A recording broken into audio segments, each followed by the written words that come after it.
Hello friends, welcome back to Rewani E classes. स्वागत है आप सभी का एक बार फिर से रेवानी ई क्लासेस पर। दोस्तों कैसे हैं आप सभी? उम्मीद करूंगा कि आप सभी बढ़िया होंगे और अच्छी तरह से अपनी तैयारी कर रहे होंगे। ठीक है, तो देखिए जैसा कि आपको पता है कि अपना जो टॉपिक चल रहा है कंपाउंड इंटरेस्ट चल रहा है। आज उसकी लास्ट क्लास है जिसमें अपन कुछ अच्छे क्वेश्चन लेकर आए हैं और बहुत ही बढ़िया क्वेश्चन है। उम्मीद करूंगा कि आपको ये क्वेश्चन अच्छे लगेंगे। ठीक है, लास्ट तक जरूर देखिएगा। चलिए स्टार्ट करते हैं बिना किसी देरी के। अगर वीडियो अच्छा लगे तो लाइक करके शेयर कीजिएगा, कमेंट करके बताइएगा वीडियो कैसा लगा, और सब्सक्राइब नहीं किया सब्सक्राइब कर लीजिएगा। ठीक है, चलिए देखिए फर्स्ट क्वेश्चन आपकी स्क्रीन पर है। पहला क्वेश्चन आपको क्या कह रहा है, पढ़िए क्वेश्चन को। कोई धनराशि 20% वार्षिक चक्रवर्ती ब्याज की दर पर 2 वर्ष के लिए निवेश की जाती है। यदि ब्याज की गणना अर्धवार्षिक रूप से की जाती है तो 723 रुपये अधिक मिलते हैं। वह धनराशि क्या है? तो देखिए क्या है कि अगर एक बार आपको 20% 2 साल के लिए लगाना है, एक बार आपको अर्धवार्षिक करना है और वापस से आपको क्या करना है, 20% को दर को 10% करना है, समय को दुगना करना है। ठीक है, उस प्रकार से मिलने के बाद जो अमाउंट मिलेगा उसमें अंतर जो है 723 रुपये का है। चलो तो स्टार्ट करते हैं। देखिए क्या है कि 20% पहले अपन वार्षिक रूप से लगाएंगे तो 1/5 होगा। ठीक है, 1/5 होगा तो 5 से 6, 5 से 6 यानी कि 25 से 36। ये 2 सालों की बात थी 20% पर। ठीक है, और उसके बाद अगर अपन अर्धवार्षिक रूप का केस चलाएंगे यानी कि हाफ ईयरली केस, तो 20% की जगह अपन क्या लेंगे, बटा 2 करके 10% लेंगे। 10% की वैल्यू क्या होती है, 1/10 होती है। ठीक है, तो इस बार क्या करना पड़ेगा अपन को, 4 वर्ष करना पड़ेगा क्योंकि अपन ने अर्धवार्षिक ले लिया तो 2 साल का 4 साल हो जाएगा। तो 10 से 11, 10 से 11, 10 से 11 और 10 से 11, यही तो होता है। ठीक है, सक्सेसिव में तो ये 10,000 हो गया और ये हो गया 14,641। इस मतलब ये गुणा हो गया। ठीक है ना, गुणा ही किया मैंने, कुछ भी नहीं किया।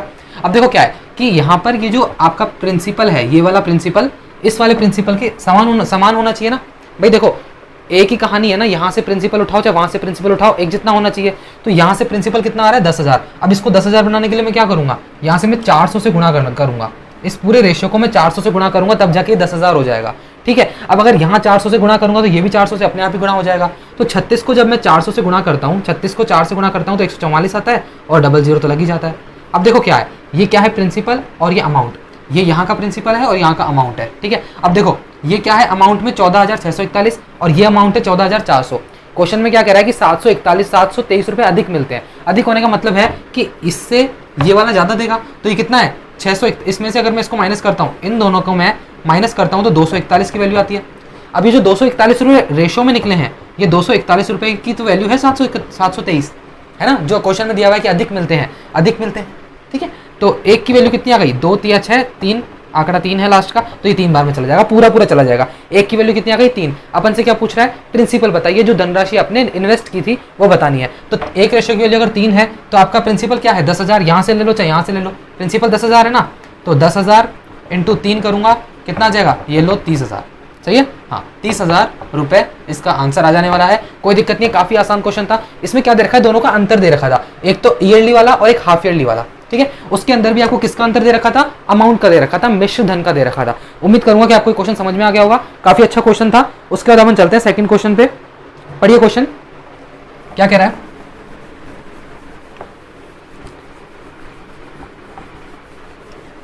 हाँ, क्वेश्चन कह रहा था कि भाई कोई बैंक है किसी सावधि जमा योजना का मतलब होता है फिक्स डिपॉजिट, एफडी करवाते हैं ना अपन बैंक में, पहले वर्ष के लिए 8% की दर से तथा दूसरे वर्ष में 9% की दर से ब्याज देता है। ठीक है, यदि इस योजना में 2 वर्ष के लिए निवेश करने पर 17,658 रुपए मिलते हैं तो निवेश की गई राशि क्या थी। मतलब समझ रहे हो आप, प्रिंसिपल पूछ रहा है अपन से, पहले वर्ष में 8% की दर, दूसरे वर्ष में 9% की दर लगा रखी है, 2 साल के बाद अपन को अमाउंट भी दे रखा है। ठीक है, कोई दिक्कत नहीं है। तो 2 साल की बात है, सक्सेसिव है, कंपाउंड इंटरेस्ट है, तो क्या होगा, मैं इसमें आराम से सक्सेसिव लगा सकता हूँ। 8 + 9, 8 × 9/100 सक्सेसिव है, 2 साल की बात है। ठीक है, तो ये कितना हो गया, 17 प्लस ये हो जाएगा 0.72 यानी कि 17.72%। ये क्या है आपका, ये तो है आपका चक्रवृद्धि ब्याज यानी कि कंपाउंड इंटरेस्ट। 17.72% क्या है, चक्रवृद्धि ब्याज। लेकिन अपन को किसकी वैल्यू दे रखी है, अपन को दे रखी है अमाउंट की। तो अमाउंट क्या होगा, इसमें 100 और जुड़ जाएगा भाई, 100 और जुड़ जाएगा ना अमाउंट में, तो ये हो जाएगा 117.72%। ये है अब आपका, ये परसेंटेज किसकी है, ये है आपकी मिश्र धन की यानी कि अमाउंट की, जो कि बराबर दे रखी है क्वेश्चन में 17,658। यही है 17,658 बिल्कुल। तो अब देखो 1% की वैल्यू कितनी आ गई, 17,658 अपॉन 117.72। अपन को क्या पूछ रहा है, अपन को पूछ रहा है वो वाला इन्वेस्ट अपन ने जो किया था, मूलधन यानी कि क्या प्रिंसिपल, तो वो कितना वैल्यू होगी, 100%। भाई देखो 100% अगर मूलधन है, 100% में मैंने अगर ये चक्रवृद्धि ब्याज जोड़ा था तो ये अमाउंट आ गया था। है ना। तो प्रिंसिपल क्या होगा 100%, तो मैंने 1% की वैल्यू निकाली, यहाँ पे लिख दो 1%, क्या है ये 1% की वैल्यू है। 100% की वैल्यू अगर निकालता हूँ तो 100 से गुणा हो जाएगा, तो देखो क्या हो जाएगा 17,658 अपॉन 117 यहाँ से मैंने पॉइंट हटा दिया, ऊपर 100 तो इसका गुणा वाला 100 है 100% वाला, और ये पॉइंट हटाया है तो 100 ऊपर चला जाएगा। अब इसको काटो, 2 5 10, 2 8 16, 2 8 16, 2 6 12, 2 8 16, 2 8 16, 2 2 4, 2 9 18, ठीक है। और कट रहा है 3 से कट रहा है, 3 एकम 3 और 3 नाम 27, 27 के बाद 1 28, 3 6 18, 3 एकम 3 दूनी 6, सही है ना। 3 नाम 27 का 1, 3 6 18 बिल्कुल। अब इसको भी 3 से काट दो, 3 दूनी 6, 3 नाम 27, 27 में से एक ये 3 3 चौक 12, 3 3 9, ये आपका जाएगा 1962, यानी कि यहाँ देखो 2943 अपॉन 1963 इंटू 10,000, तो ये जा रहा है आपका 1.5 बार। कितनी बार जा रहा है 1.5 बार जाएगा, करके देख लेना। और ये गुणा होने पर कितना आ जाएगा 1500 रुपये आपका आंसर आ जाएगा। 1500 आएगा ना, 4 जीरो लगेंगे, एक के बाद 15,000, सॉरी कितना आएगा 15,000 रुपये आपका आंसर हो गया। कितना आ गया 15,000। समझ में आ गया, कुछ नहीं था। देखो यहाँ से मैंने सक्सेसिव केस लगाया, सक्सेसिव केस का मतलब समझते हैं ना अपन, x प्लस वाई गुणा, देखो ये रहा x प्लस वाई अपॉन 100, ये सभी को पता होना चाहिए। सक्सेसिव केस होता है जब 2 साल की बात है तो अपन डायरेक्ट निकाल लेते हैं। तो ये सक्सेसिव रेट हो गई आपकी। सक्सेसिव रेट का मतलब है कि 2 साल के बाद चक्रवर्ती ब्याज आपको कितना मिलेगा 17.72%। अब आपको मिश्रधन दे रखा था तो मैंने लिख दिया 117.72%, उसकी वैल्यू है 17,658 रुपए।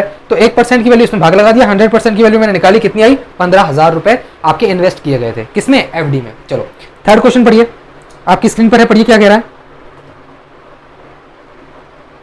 हाँ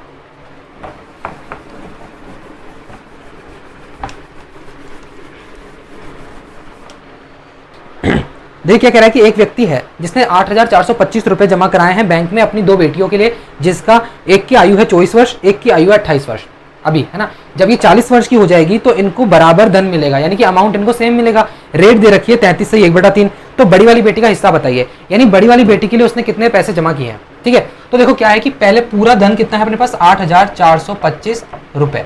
आपके पास रेट दे रखी है 33 होल 1/3%, यानी कि 1/3 फ्रैक्शन वैल्यू, ठीक है। तो देखो क्या है कि सबसे पहले ये देखो कि एक तो है 24 साल की बेटी और एक है इसकी 28 साल की बेटी। इनको 40 वर्ष तक अगर वो रखेगा तो ये जो बड़ी वाली बेटी है ना, मतलब छोटी वाली बेटी है, ये कितने साल तक रखेगी 16 साल तक रखेगी छोटी बेटी।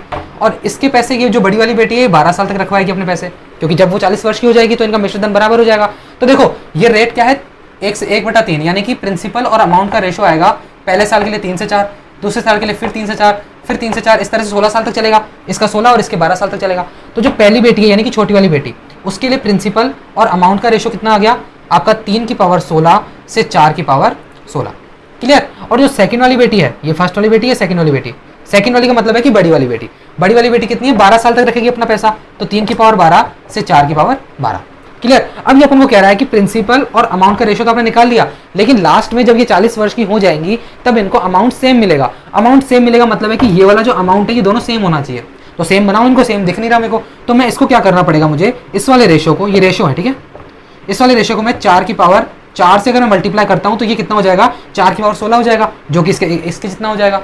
तो ठीक है, 4 की पावर अगर 4 यहाँ गुणा किया है तो यहाँ पे भी करना पड़ेगा अपन को, भाई रेशो तो दोनों तरफ करना पड़ेगा ना, ठीक है। तो ये अब अमाउंट देखो सेम हो चुका है, 4 की पावर 16 और ये भी 4 की पावर 16 हो चुका है। अब अमाउंट से अपने कोई मतलब नहीं है, ये इसका प्रिंसिपल है, ये इसका प्रिंसिपल है, दोनों की प्रिंसिपल को यहाँ पे लेटा दो एक बार। प्रिंसिपल का अमाउंट कितना है 3 की पावर 16, देखो 3 की पावर 16 अनुपात 3 की पावर 12 अनुपात 4 की पावर 4, तो ये 3 की पावर 12 से 3 की पावर 16 कितनी बार कटेगा 3 की पावर 4 बार, और ये बच गया 4 की पावर 4, क्लियर है। तो मैं यहाँ पे इसको आगे बढ़ा के लिख सकता हूँ कि 3 की पावर 4 का मतलब होता है भैया 81 और 4 की पावर 4 का मतलब होता है 256, क्लियर है। ये क्या है पूरे प्रिंसिपल का रेशो है जो कि 81 अनुपात 256 आया है। अब अगर मैं इन दोनों को जोड़ देता हूँ 81 और 256 को, ये दोनों अगर जुड़ जाएगा तो इसकी वैल्यू कितनी आ जाएगी 8,425 के बराबर आ जाएगी भाई रेशो की वैल्यू। तो अगर मैं इन दोनों को जोड़ता हूँ तो कितना आता है 280 50 337, ये आ गया 337 रेशो के अंदर, जो कि बराबर है किसके 8,425 के। तो एक रेशो की वैल्यू कितनी आ गई आपकी, ये आ गई 25 के बराबर, 3 2 6 7 5 35, एक रेशो की वैल्यू आ गई 25। एक रेशो की वैल्यू अगर 25 आ गई, अपन से क्या पूछ रहा है बड़ी वाली बेटी का हिस्सा। बड़ी वाली बेटी कौन है, ये वाली, ये मैंने मानी थी ना बड़ी वाली बेटी जो 12 साल तक अपने पैसे रखवा रही थी, उसका वो क्या है प्रिंसिपल 81 81 है, तो मैं 81 इंटू 25 करूंगा। सही कर रहे हैं क्या अपन? 337 की वैल्यू आ गई 125, बिल्कुल ठीक है। तो हाँ, तो गुणा कर लो इसको। वैसे गलत कर रहे हैं शायद, क्योंकि बड़ी वाली बेटी का अपन को क्या निकालना है?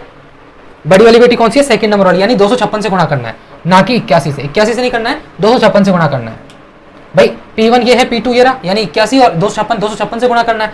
256 को इससे गुणा करोगे तो कितना आएगा? 25 के 150 का 0, 15, 25 5 125, 140 का 0, 14, 25 दूना 50 और ये 64, यानी कितना आ गया आपका पैसा? 6400 रुपये आ गया बड़ी वाली बेटी का हिस्सा। समझ में आ गया? कोई दिक्कत नहीं थी। देखो ये प्रिंसिपल टोटल था, रेट आपको 1/3 दे रखी थी। एक 24 साल की लड़की है, एक 28 साल की लड़की है। छोटी वाली लड़की जो है 16 वर्ष तक अपना पैसा रखेगी, बड़ी वाली बेटी 12 साल तक अपना पैसा रखेगी। ठीक है, तो ये 3 की पावर 16 से 4 की पावर 16 हो जाएगा, ये 3 की पावर 12 से 4 की पावर 12 हो जाएगा। लेकिन इनका जो अमाउंट है लास्ट में जाके सेम हो रहा है, तो मैं 4 की पावर 4 से इसको मल्टीप्लाई करूंगा ताकि ये दोनों सेम हो जाए, है ना। 4 की पावर 4 से यहाँ मल्टीप्लाई किया, यहाँ से यहाँ पे मल्टीप्लाई किया, तो ये मिश्रधन तो बराबर हो गए। अब अपन को काम किससे है? मूलधन से, यानी कि प्रिंसिपल से। तो प्रिंसिपल आया 81 अनुपात 256। 81 और 256 को मैंने जोड़ा तो 337 आया। 337 को मैंने बराबर रखा 8425 के। इससे एक की वैल्यू कितनी आई? 337। एक की वैल्यू 25 आ गई। एक की वैल्यू अगर 25 आ गई तो मुझे किससे गुणा करना है? 256 से, जो कि बड़ी वाली बेटी का हिस्सा है। कितना आ गया? 6400 रुपए। अच्छा क्वेश्चन था ना, बहुत ही बढ़िया लेवल का क्वेश्चन है। और अगर ये क्वेश्चन समझ में आ गया तो समझ लो कि आपको अच्छी अंडरस्टैंडिंग बैठ गई है किसमें? कंपाउंड इंटरेस्ट में। ठीक है, चलिए नेक्स्ट क्वेश्चन पढ़िए, आपकी स्क्रीन पे लग गया है। क्या कह रहा है?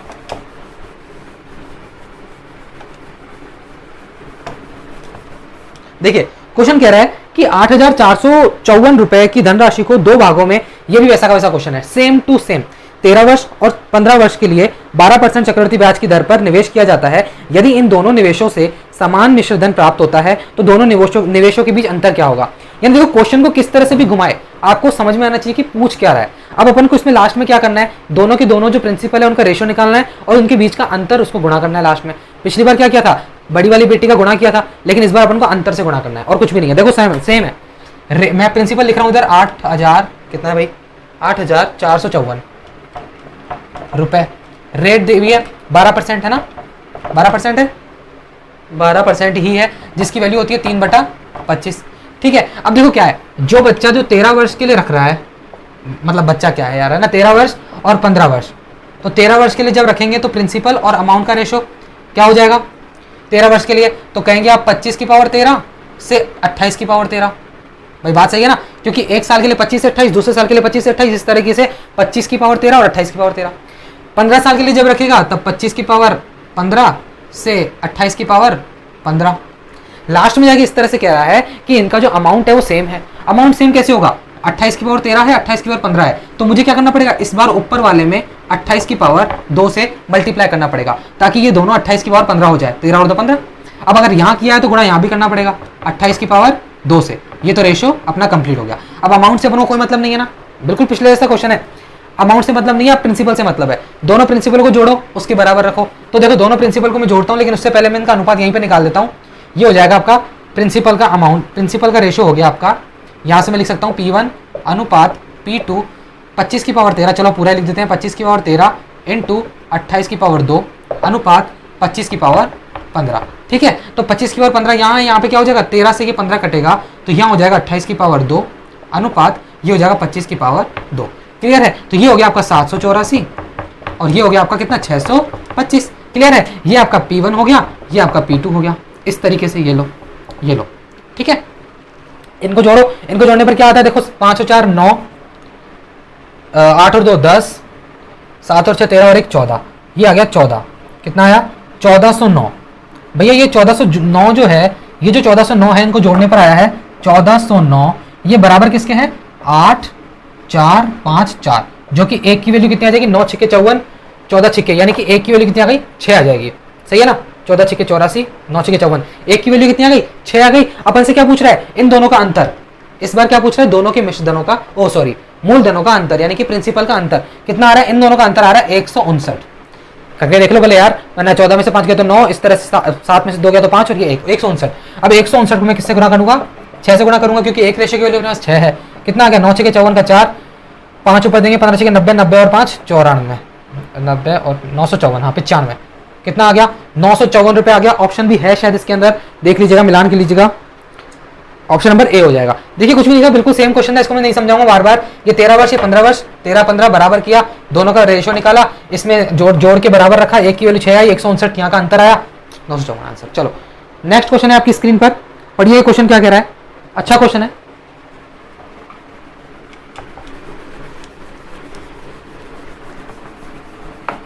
हाँ देखो कह रहा है कि 8 वर्षों में एक राशि का चक्रवृद्धि ब्याज 400 रुपए, 16 वर्षों में उसी राशि का चक्रवृद्धि ब्याज 1300 रुपए, और अगर 20 सालों में उस धनराशि का चक्रवृद्धि ब्याज निकालेंगे तो क्या निकलेगा। ठीक है चलो आ जाओ, देखो क्या कह रहा है कि ये प्रिंसिपल यहाँ पे कुछ था, ठीक है था, और यहाँ पे जाके 8 वर्षों के बाद ये कितना हो चुका है, इसका जो चक्रवृद्धि ब्याज है वो 400 रुपए मिला है इसको। ठीक है अब अगले 8 वर्ष, ये रहे 8 वर्ष, टोटल मिला के 16 सालों का जो मिश्रधन है, ओ सॉरी मिश्रधन है क्या, चक्रवृद्धि ब्याज है वो 1300 है। तो अगर यहां से लेकर यहां तक ये जीरो से चले ना अपन, यहां से लेकर यहां तक कितने 16 साल है, ये पूरे 16 साल है, 16 सालों का 1300 है, तो उसमें से 8 सालों का तो 400 अलग है, तो ये 900 है, यहां से लेकर यहां तक का, यहां से लेकर और यहां तक का। क्लियर है। अब अपन से पूछ रहा है 20 सालों तक, तो देखो 8 साल ये रहे, 8 साल ये रहे, 16 साल। अब अपन यहां तक पूरा, अगर यहां तक थोड़ी जाएंगे, ये तो 8 साल का पूरा है, लेकिन अपन को यहां तक जाना है, यानी कि 4 वर्षों तक जाना है, यहां से लेकर यहां तक 4 वर्षों तक जाना है। अब ध्यान से सुनिएगा कि मैं क्या कह रहा हूं, 8 वर्षों की बात कर रहे हैं और अपन को 4 वर्षों की बात, मतलब उसमें जाना है, आंसर में जाना है। तो मैं कहूंगा कि 8 वर्ष को मैं 2 साल मान लेता हूं और जो 4 साल है उसको 1 साल मान लेता हूं। यानी देखो क्लियर करने की बात यह है कि ये जो 8 साल है, 8 सालों के अंदर जो रेशो चल रहा है वो किसका चल रहा है, देखो 4 और 9 का, 4:9 का, 8 सालों के अंदर 4:9 का चल रहा है। अब अगर अपन 4 रेशो में जाएंगे, 4 वर्ष में जाएंगे तो इसका आधा हो जाएगा, 2 और 3 हो जाएगा, रूट लग जाएगा 2 और 3, क्योंकि 2 वर्षों से 1 वर्ष में जाते हैं तो रूट लग जाता है। तो ये 8 का है, मैं 4 में जाऊंगा तो 2:3 हो जाएगा। सबको सर्वविदित है कि 2:3 हो जाएगा जब मैं 4 वर्षों की बात करूंगा। ये 8 वर्षों की बात कर रहा हूं, ये 4 वर्षों की बात कर रहा हूं। अब ध्यान से समझो, इतनी आसान नहीं है ये। देखो क्या है कि यहां से लेकर यहां तक का 4 वर्ष है, ठीक है, मानते हैं अपन, मानते हैं ना। अब देखो कहने का मतलब ये है कि ये जो पूरा 8 वर्ष का है, तो मैं पहले क्या करूंगा कि यहाँ के इसके 4 वर्ष की बात करता हूँ, इसके 4 वर्ष की बात करूंगा तो इसकी वैल्यू निकल जाएगी, उसके बाद सीधा यहाँ पे पहुंचूंगा और यहाँ पे 8 वर्ष की वैल्यू से मैं आंसर निकाल लूंगा अपना 20 सालों तक का। तो देखो क्या है कि ये जो है, ये जो आपका 4 वर्ष की बात करेंगे तो 2:3 में चलेगा, 2:3 में चलेगा, तो 2 और 3 कितना होता है टोटल 5 रेशो, और ये 5 रेशो की वैल्यू कितनी है 900, भाई टोटल 900 है ना, ठीक है। तो एक की वैल्यू कितनी आ गई 15, ये आ गई 180, एक की वैल्यू 180 आ गई, तो कितना हो जाएगा, देखो 180 आ गई तो 2 की वैल्यू आ गई 360, लेकिन अपन को किसमें जाना है 3 में, 18×54। अब ये जो 554 है इसको अगले 2:3 में भेजना है, समझ रहे हो मेरी बात को। तो अगले 2:3 का मतलब है कि इस 2 की वैल्यू आ गई 254, 540 सॉरी, और एक की वैल्यू आ गई 270। अब यहाँ पे 3 की वैल्यू कितनी आ जाएगी 27, 270 को 3 से गुणा करो, 3 × 270 कितना आ गया 0, 7 21 का 1, 2, 3 6 और 2 8, 810 रुपए। ये क्या है अगले 4 वर्षों का है, समझ गए मेरी बात। तो देखो टोटल कितना हो गया 400 प्लस 900 प्लस 800, कितना हो गया 9 और 4 1300 और 810, कुल मिला के आ गया 0, 1 और 13 और 8 21। तो कितना आंसर आ गया 2110 रुपए। ऑप्शन है क्या इसके अंदर 2110, बिल्कुल है ए। देखिए कई जो महाशय होंगे ना उसमें क्या करके आएंगे डी, कांट बी डिटरमाइंड। भाई कैसे नहीं डिटरमाइंड तो कर सकते हैं ना अपन। देखो कैसे होगा, ये 0 से लेकर 8 वर्ष तक का 400 है, अगले 8 वर्ष का 400 है, मैं इसको 4-4 वर्ष में तोड़ दूंगा। अगर 4-4 वर्ष में अगर मैं तोड़ दूंगा तो 2:3 में टूटेगा, समझ में आ रहा है ना। 4 और 9 किसका अनुपात है 8 वर्ष के लिए है, लेकिन मैं इसको 4-4 वर्ष में तोड़ दूंगा, यानी कि मुझे इसका चाहिए, इसका इस वाले ना जो क्या बोलते हैं एरिया का मुझे वैल्यू चाहिए। तो पूरे की 900 है, तो मैंने 2:3 में तोड़ा था, तो 3 और 2 5, 5 की वैल्यू कितनी आ गई 900। यहाँ की बात कर रहा हूं मैं, तो कितना आ गया 900, एक वैल्यू बराबर 180, 180 आ गई, तो मुझे ये वाली चाहिए थी। देखो 2:3 में बांटी है मैंने इसको, तो ये 3 की वैल्यू है, ये 3 की वैल्यू है यहाँ की, तो कितना आ गया 254, ये रहा 554, इसकी वैल्यू है, ये इसकी वैल्यू है, ठीक है। तो 554 अब यहाँ आ गया। अब मैं इसको आगे भेजूंगा इस 4 वर्ष के लिए, तो 2:3 में जाएगा, 2:3 में जाएगा तो 540 के लिए अब 2:3 में जाएगा, तो ये दो जो रेशो है वो 540 के बराबर हो जाएगा, समझ रहे हो। 540 के बराबर यहाँ से होगा, तो मैं यहाँ जाऊंगा तो 2:3 में अगर जाऊंगा तो अब 3 की वैल्यू चाहिए, अब 3 की वैल्यू चाहिए तो मेरे को 270 को 3 से गुणा करना पड़ा, 810। अब टोटल कितना हो गया, यहाँ तो हो गया 810 4 वर्ष के लिए, ये 900 और 400 टोटल मिला के 2110 रुपए इसका आंसर हो जाएगा। काफी आसान क्वेश्चन था, एक बार और देखना इस क्वेश्चन को, पीछे करना वीडियो को, एक बार और देखना समझ में आ जाएगा। काफी आसान क्वेश्चन है, वरना कमेंट कर देना, मैं बता दूंगा आपको दोबारा से। चलो आसान क्वेश्चन था, 4:9 से 2:3 में गए, आगे मैंने 2 बार इसको ऑपरेशन को किया, 2:3 2:3 आंसर आ गया। चलो देखो अब चलते हैं, अगला क्वेश्चन आपकी स्क्रीन पे लग चुका था, पढ़ लिया होगा आपने। ये तो आसान क्वेश्चन है। 21,600 रुपए की धनराशि पर 16 से 2/3% की वार्षिक ब्याज की दर से चक्रवृद्धि ब्याज ज्ञात कीजिए। कुछ नहीं है, देखो 16 से 2/3% की फ्रैक्शन वैल्यू सभी को पता है 1/6 होती है। कितने वर्ष की बात है? 3 वर्ष की बात है। तो प्रिंसिपल और अमाउंट की वैल्यू कितनी हो गई? 6 से 7, 6 से 7, 6 से 7, यानी कि ये हो गया 216 और ये हो जाएगा आपका 343। ठीक है, आपको किसकी वैल्यू दे रखी है? प्रिंसिपल की दे रखी है, यानी 216 की वैल्यू आपको दे रखी है 216,000। एक रेशो की वैल्यू आ गई 100। आपसे क्या पूछ रहा है? चक्रवृद्धि ब्याज पूछ रहा है, तो इसका अंतर कितना होगा? 13 में से 6 गए तो 7, और ये 3 में से 1 गया तो 2, और 3 में से 2 गया तो 127 इसका अंतर है। तो 127 इंटू 100 करेंगे क्योंकि एक की वैल्यू 100 है। 127,000 आंसर। ऑप्शन है इसमें, ऑप्शन इसमें बी है, ऑप्शन बी। डी तो पता नहीं कहाँ चला गया, लेकिन ऑप्शन नंबर 20 का आंसर हो जाएगा। लास्ट क्वेश्चन आज के सेशन का, पढ़िए क्या कह रहा है क्वेश्चन। ये भी बढ़िया क्वेश्चन है, इसको भी अपन ट्री मेथड से कर लेंगे, काफी अच्छा क्वेश्चन है। लेकिन इस बार देखो क्या है मेथड, ये जो लास्ट वाला जो अपन सेशन कर रहे हैं ना आज कंपाउंड इंटरेस्ट का, इसके अंदर सारे मिक्स क्वेश्चन है और जबरदस्त क्वेश्चन है। अब देखो क्या है, रेट तीनों सालों के अलग अलग है। क्या कह रहा है कि 5,000 रुपए की धनराशि पर चक्रवृद्धि ब्याज की दर प्रथम वर्ष में 2%, द्वितीय वर्ष में 3%, तृतीय वर्ष में 4% है, तो 3 वर्ष के बाद चक्रवृद्धि ब्याज ज्ञात कीजिए। ऑप्शन दे रखे हैं, बिल्कुल निकट निकट है। देखो सिमिलर 465, 466, 463, 462।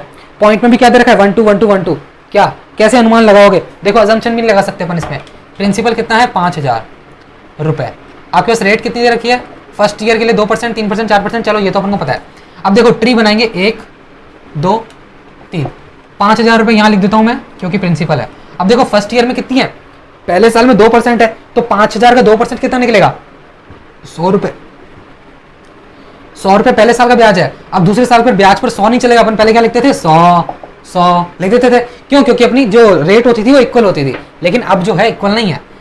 जो दूसरे साल का ब्याज है ना, यहाँ पर जो दूसरे साल का ब्याज आएगा वो कहेगा मुझे मेरी ब्याज की दर से दो। उसकी ब्याज की दर कितनी है? 3% है। तो 5,000 का 3% निकालोगे कितना आएगा? 150। अब क्या हो गया? तीसरे साल का ब्याज कहेगा मुझे अपनी ब्याज की दर से दो 4%।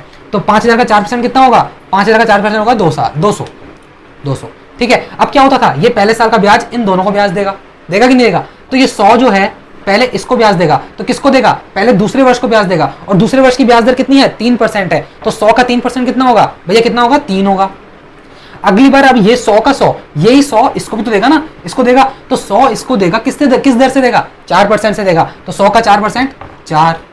ठीक है। अब क्या बचा? ये जो दूसरे साल का ब्याज है पूरा का पूरा, ये तीसरे साल को ब्याज देगा। ठीक है। किस दर से देगा? उसकी ब्याज की दर से, 4% पर। तो पहले 150 देगा, 150 देगा 4% पर, कितना आएगा? 150 का 4% कितना होता है? 15 चौके 60, यानी कि 6। समझ में आ गया? देख लेना आप भैया ना, 150 इंटू 6/100, 1 0 से 0 कट गया, 4/100 सॉरी है ना, तो 15 चौके 60, 6 ही होगा, है ना? बिल्कुल सही है, 6 ही होगा। अब बचा 3, ये 3 भी तो देगा इसको, किस दर से देगा? 4% पर देगा। तो देखो 3 इंटू 4% से अगर मैं करता हूं तो 4 से 25 बार 4% है ना, 3/25, यानी कि क्या कर रहे हैं अपन? 3 देगा ना, तो 3 देगा अगर 4% की दर से देगा, 4 3 12, यानी कि 0.12 देगा। कितना देगा दोस्तों? 0.12 देगा। तो अब हो गया अपनी कहानी खत्म, ट्री अपना पूरा बन चुका है। ये पूरा का पूरा क्या होता है? अपना CI होता है, यानी कि कंपाउंड इंटरेस्ट होता है। इनको जोड़ दूंगा, आंसर आ जाएगा। देखो 200 150 कितना हो गया? 350, ये 450, 450 और 12 13, 450 और 12 हो गया 465.12, 465 हो रहा है, 6 4 9 और 3 6 4 10 13 सॉरी 463.12। ये क्या आ गया? अपना कंपाउंड इंटरेस्ट आ गया दोस्तों। कितना आ गया? 463.12, जो कि ऑप्शन में है, शायद मैंने देखा था अभी। हाँ, ऑप्शन नंबर बी में है। समझ में आ गया? कुछ नहीं किया, अपनी अपनी दर से चलता चलेगा। यहाँ पहला वाला जो ब्याज लेगा वो 2% से लेगा, दूसरा वाला ब्याज लेगा 3% से लेगा, तीसरा वाला जो ब्याज लेगा वो 4% से लेगा। बाकी कहानी सेम है, आप इसको जोड़ देंगे 463.12 इसका आंसर आ जाएगा। समझ में आ गया? उम्मीद करूंगा कि आपको ये सेशन अच्छा लगा होगा, सारे क्वेश्चन समझ में आ गए होंगे। नहीं आए हो तो कमेंट करके बताइएगा कि आपको कहां पर दिक्कत आई। ठीक है, चलिए मिलते हैं अगले सेशन में। अगर वीडियो अच्छा लगा है तो लाइक करके शेयर कीजिएगा, सब्सक्राइब कीजिएगा, नहीं किया हो तो नोटिफिकेशन बेल दबा दीजिएगा, ताकि आपको अगले सेशन की नोटिफिकेशन टाइम पर मिले। नया टॉपिक स्टार्ट होगा, जो भी होगा आपको नोटिफिकेशन मिल जाएगा। चलिए मिलते हैं अगले सेशन में। Till then take care, bye bye, thank you so much, love you all.